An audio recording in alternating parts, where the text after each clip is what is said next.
The Galactic Council met in silence as a massive alien fleet changed its path. The star map in the center of the chamber slowly shifted, and a single blue planet became highlighted. The target was not a war world or a strong empire. It was Earth. At first no one spoke. The council members stared at the image as if it were a mistake. Earth was known in the records as a developing world. The humans had only recently started sending small probes beyond their solar system. They had no powerful fleets, no great weapons, no history of space wars. Yet the alien fleet, one of the strongest in the region, had chosen Earth. Murmurs began to spread across the chamber. "Why this planet?" one member asked quietly. "They are not a threat," another said. "They do not even control their own system fully." The scanners continued to send data. Population numbers, communication signals, energy use. Everything looked normal. That was the strange part. Usually, when a world was targeted, fear spread instantly. Emergency signals appeared. Military systems activated. Panic messages flooded space channels. But Earth showed none of this. No panic signals. No emergency broadcasts. Just normal human activity. Mark Evans, the human observer assigned to the council, stood near the edge of the chamber. He watched the screens carefully. His face was calm, almost bored. One of the council members noticed him. "You do not seem concerned," the member said. Mark turned his head slowly. "Concerned about what?" "Your world is about to be visited by a fleet that has destroyed entire civilizations," the member replied. "You should be afraid." Mark looked back at the star map. He took a deep breath and gave a small smile. "They will handle this their own way," he said. The council did not understand what he meant. On Earth, the first signs appeared as small lights in the night sky. People thought they were new satellites or strange meteors. Videos were shared online. Some joked about aliens. Some ignored it completely. Within hours, the objects became clearer. Massive shapes, glowing softly above the atmosphere. Governments confirmed the truth. Alien ships had arrived. For a few minutes, the world stopped. People gathered around screens. News channels spoke non-stop. Social media exploded with questions and theories. But something strange happened next. Life continued. Trains still ran. People still went to work. Children still went to school. Some people were scared, yes. But most were curious. They took photos. They recorded videos. They asked questions. In a small city, a man named Daniel stood on his rooftop, looking up at the sky. The ships were visible as slow-moving shadows against the stars. "Well," he said to himself, "that's new." He went back inside to make coffee. In another place, a teacher named Olivia paused her online class to show her students the news. "Are we in danger?" one student asked. Olivia thought for a moment. "I don't know," she said honestly. "But humans have faced many strange things before." In space, the alien fleet waited. They sent their first message. It was simple and clear. A warning. Surrender. Prepare for inspection. Do not resist.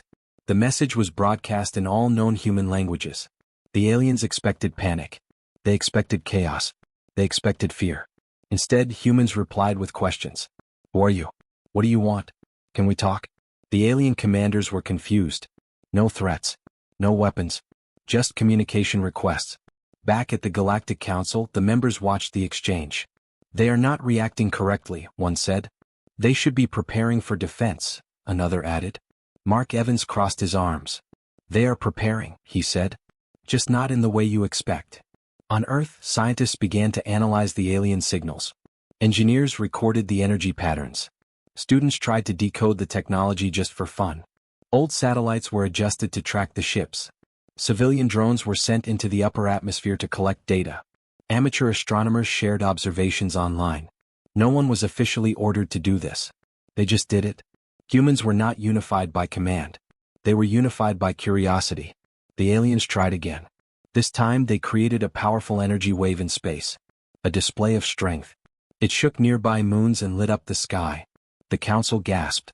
"This should terrify them," a member said. On Earth, people felt a strange vibration. Windows rattled. The sky glowed for a moment. Then someone made a meme about it. The aliens waited for surrender. Instead, they received a message from Earth. That was impressive. "Can you explain how it works?" Silence filled the alien command ship. They had faced warriors. They had faced machines. They had faced fear. They had never faced this. Back at the council, one member whispered, "They are not afraid." Mark nodded. Humans are afraid all the time, he said. They just don't let it stop them. The council began searching human history. They found wars that lasted years. Diseases that killed millions. Natural disasters that destroyed entire cities. And yet, humans rebuilt every time. Not because they were strong, but because they adapted. The alien fleet slowly reduced its activity. The commanders were uncertain. Their strategy depended on fear, and fear was not working. On Earth, people started naming the ships, giving them jokes and nicknames. Some even sold alien-themed merchandise within days. The invasion had become a global topic.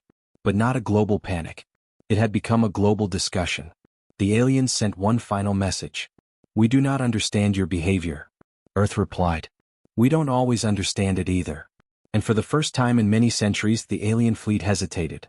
Not because they were defeated, but because they were confused. And in the Galactic Council chamber, Mark Evans simply watched the stars, knowing that humans had already done what they always did best. They stayed calm. They stayed curious. And they turned fear into a question instead of a surrender. On Earth, people saw the alien ships in the sky. At first, many thought it was a strange illusion. The shapes were too large, too smooth, and too silent to be normal aircraft. They moved slowly, floating like shadows against the clouds. For a few minutes, cities stopped. Cars pulled over on highways. People stood on rooftops and balconies. Crowds gathered in parks and open spaces, pointing at the sky. News channels cut their programs and showed live images from different countries. The world held its breath. Then something unexpected happened. Life continued. Trains kept running on schedule. Drivers went back on the road. Shops reopened their doors. Offices resumed work, even if many people kept looking out the windows. It was not because people were not scared. Many were. But fear did not control them. Curiosity was stronger. Phones were raised everywhere. People filmed the ships from every angle. Some added music. Some added jokes. Some made short videos with funny captions. One video showed a man waving at the sky and saying, "Welcome to Earth, please don't park here." It was shared millions of times. In a newsroom in London, Emma Wright stared at the main screen. As a reporter, she had covered storms, protests, and elections. But nothing like this. "This is real," she whispered. "This is actually real." She was sent to interview scientists. The world wanted answers. Emma sat across from Dr. Robert Hayes, a space researcher. He looked tired but calm. "What should humans do right now?" Emma asked. "Should we prepare for the worst?" Dr. Hayes thought for a moment. Then he gave a small smile. "Nothing special," he said. Emma blinked. "Nothing special?" "Humans always adapt first and worry later," he replied. "It's how we survived everything so far." Emma did not know if that was comforting or frightening. Around the world, similar interviews happened. And the answers were always the same. Observe. Learn. Stay calm. The aliens sent their first official warning. It appeared on every major screen on Earth at the same time. Surrender. Do not interfere.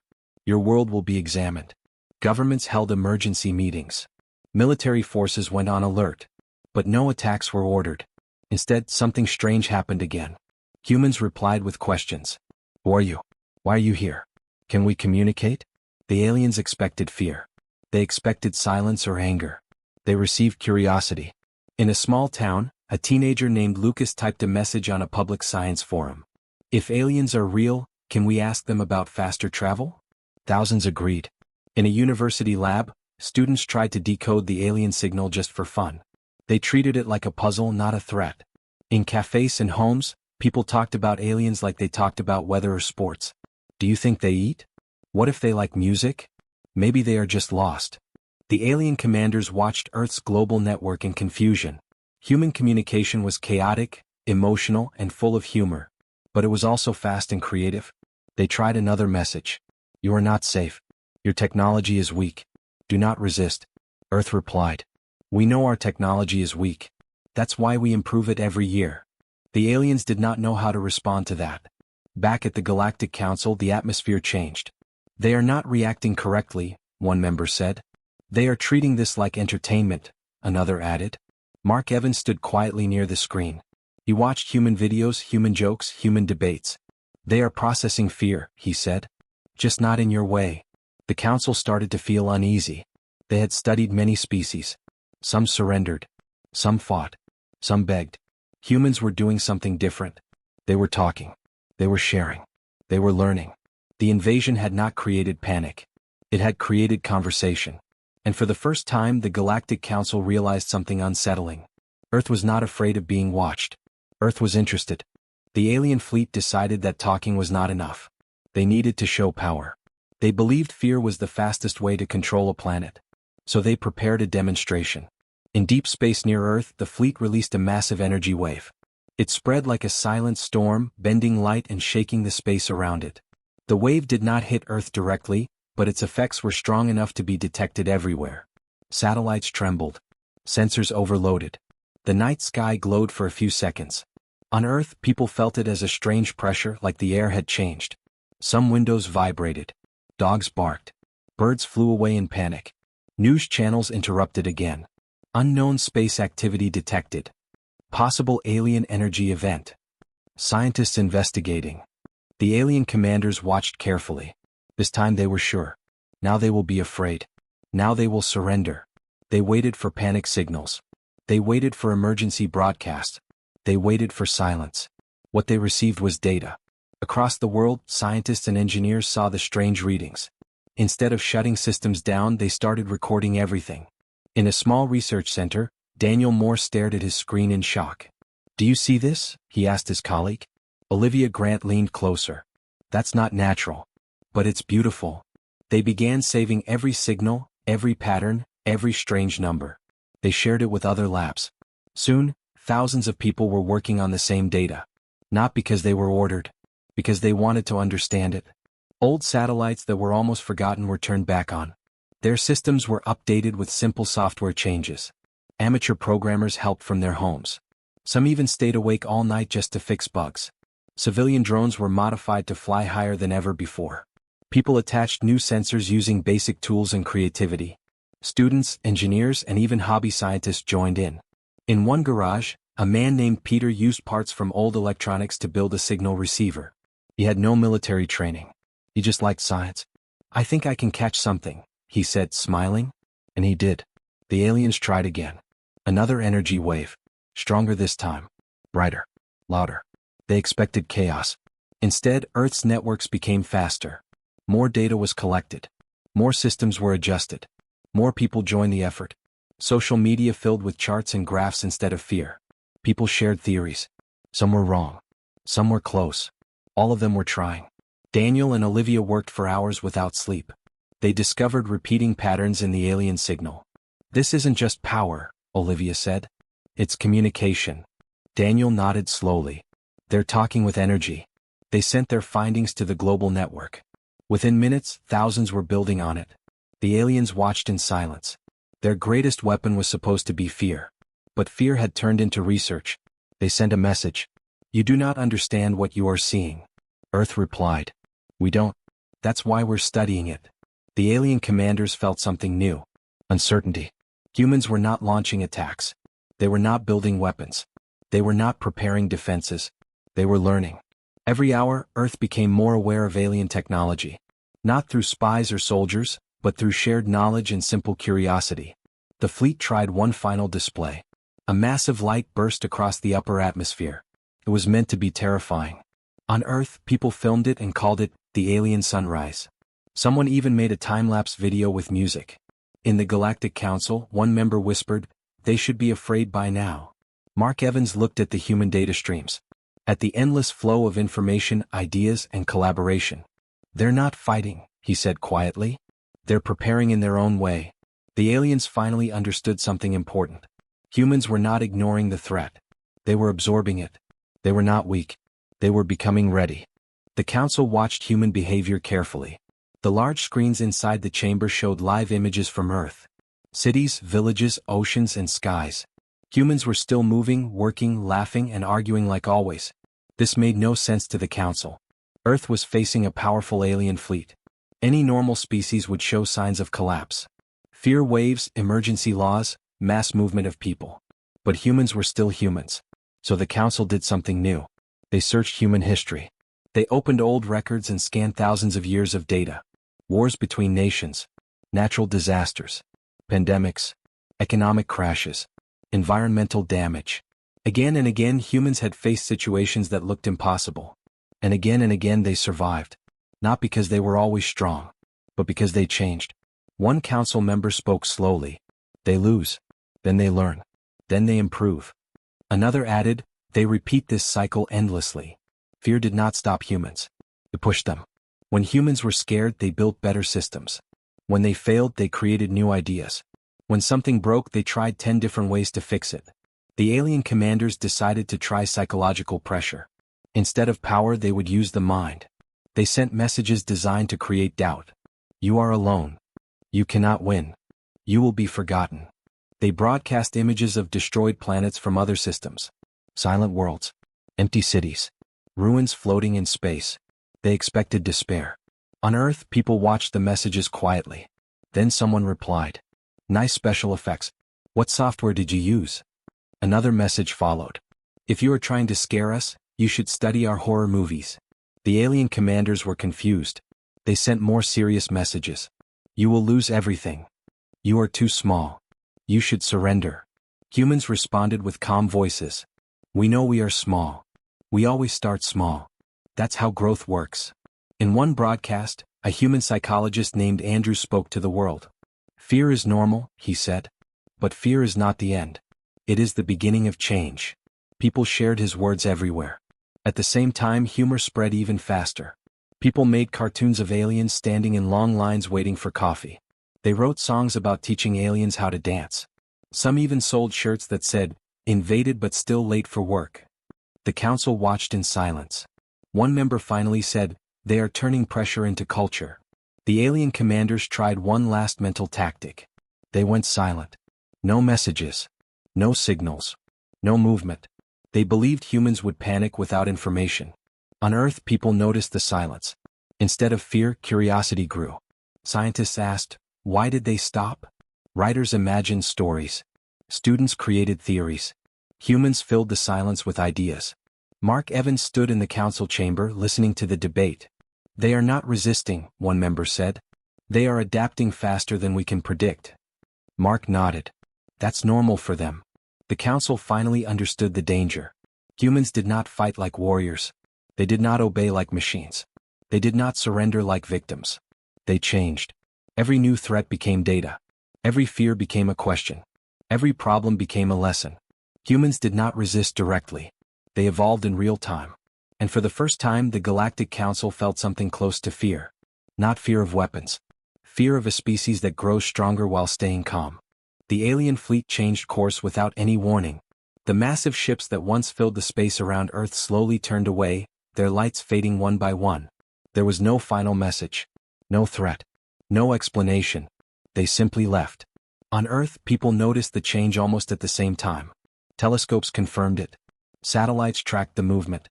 News channels updated their screens. Alien fleet retreating. Unknown reason for withdrawal. Earth no longer targeted. For a moment, the world felt quiet. Not silent from fear. Silent from surprise. In many cities, people went outside and looked at the sky again. This time, the strange lights were gone. Only stars remained. Some people cheered. Some laughed. Some just went back inside to continue their day. Daniel, the engineer, closed his laptop and leaned back in his chair. So, that's it, he said. Olivia looked at the empty data feed. Looks like it. No invasion? He asked. No invasion, she replied. They both sat in silence for a few seconds. Then Daniel smiled. I was hoping to at least finish decoding their signal. On social media, reactions spread fast. We survived aliens and still have to pay rent. They left because they saw our internet. Even aliens didn't want to deal with humans. The world returned to normal faster than anyone expected. Flights resumed. Meetings continued. Sports games were played again. The invasion became a memory. Back at the Galactic Council, silence returned to the chamber. The screens that once showed Earth now displayed empty space. One council member finally spoke. Earth was not strong. It was experienced. No one disagreed. They reviewed everything that had happened. The warnings that failed. The energy waves that became research material. The psychological pressure that turned into jokes. Humans had never shown full fear. They had never surrendered. They had never attacked first. They had learned. Mark Evans stood near the space map, now empty and calm. He looked at the fading path of the alien fleet. They didn't lose a battle, he said softly. They lost control. The council asked him one final question. Why did your species react this way? Mark thought for a moment. Because humans are used to problems, he said. We live with them every day.